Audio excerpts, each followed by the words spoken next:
How you doing, lads? All good? Yeah, glad to hear that. You know, Merry Christmas and a Happy New Year for those who I've never seen. Majority of you guys I don't see, maybe in the chat boxes when I'm doing my streams. But whatever, let me share something. So I had an early access release of a game called Pioneers of Pagonia in my Steam library.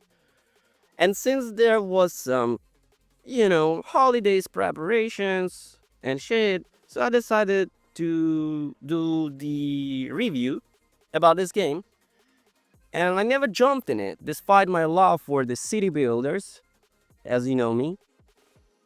Envision Entertainment reached out with an offer for the 1.0 release of Pioneers of Pagonia. I'm glad they did. I'm absolutely hooked.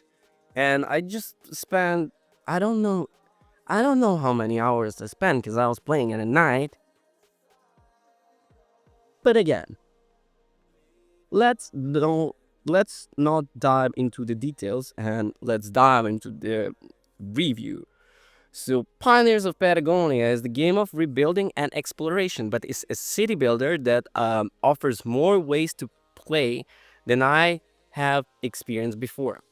Well, now the version 1.0 is a full campaign in which your group travels from island to island, experiencing new land, people, and mechanics. There are 7 chapters, meaning 7 islands, and they all follow a story. You'll come into the contact with the other villages, abandoned villages, and a plenty of mystery and magic along the city way. What I appreciate about most the campaign in Pioneers of Patagonia, it is also acts as the game tutorial in a completely natural way. It's not overwhelming player. So the step in would be very easy. So you don't have to read a lot. Well, although you do if you want to go a little bit deeper with this game, not playing on your, intuition, but whatever. Uh, each island offers new building, the challenges, and new mechanics, and it doesn't feel like they are throwing a list of instruction at you. This is the first time when in the city builder where I didn't spend the first several hours trying to recall what it taught me for the first 10 minutes.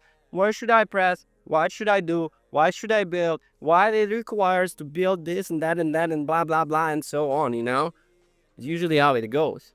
The campaign is interesting and educational through whole plot, and I don't see much repeatability here, okay? Unless you just want to change things aesthetically. Well, luckily, Pioneers of Pagonia has literally endless possibilities and ways to play. After you play throughout the campaign, you can play each map again individually, play custom maps, play pre-made maps outside of campaign, on the campaign, even play maps made and uploaded by the users, and obviously, that's a lot of maps. What is more interesting is how different each one can be, and I don't just mean their shape or the appearance. A map means so much more than just a map. There are so many variables in Pioneers of Pagonia that it can make each map completely different from another. You can turn off combat, the enemies altogether, or just their difficulty. You can choose the size of your map and even the style of the light, the sunrise, the cloudy daytime, the sunset, etc. You can choose only the enemies, so you need to conquer an island by the force, or only objects, so you can focus on the villages, etc. Or you can choose neither, just enjoy building on your new islands. Conquering and objects are how you complete a map. Once you defeat everyone on the island or complete several objects that are preset, Avabab will tell you that you did it. You can choose to move on a new map or continue building. One of the map I was able to merge with other villages and have access to their buildings as well as mine. There were even tiny fireworks. Again, more options, POP is loaded with them.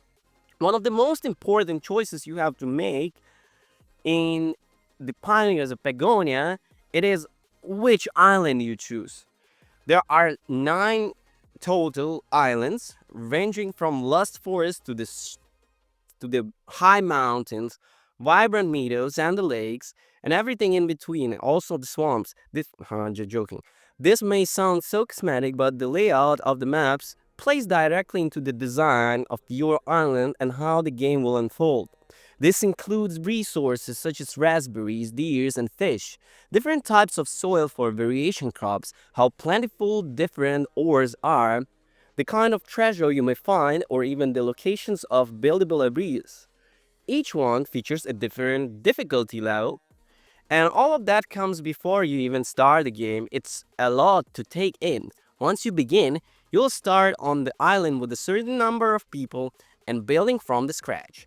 You will need hunts of gather small resources such as rocks, wood, and loose copper to forage for the berries and mushrooms. You will need houses so your people can have a place to live and reproduce. You will then need guards who expand your border, giving you access to new areas, resources, and even new people. As you progress and unlock more complex resources, you'll gain access to the new buildings, allowing you to go from wood to logs to beams. For example, develop more complex tools. The same goes for the people. Different buildings will unlock to train people in different ways. See, that's what I said. You can train builders and diggers for faster building or various types of military personnel to combat different obstacles. The game will automatically train those you need for specific buildings, but you can decide if you want more people who can fight thieves, scabs, or other creatures, which I won't spoil you, because I'm very generous. And I want you guys to hit that subscribe button, okay? To be honest, as someone who will usually play without a combat, I think there are a little too many different kinds of military slash weapons.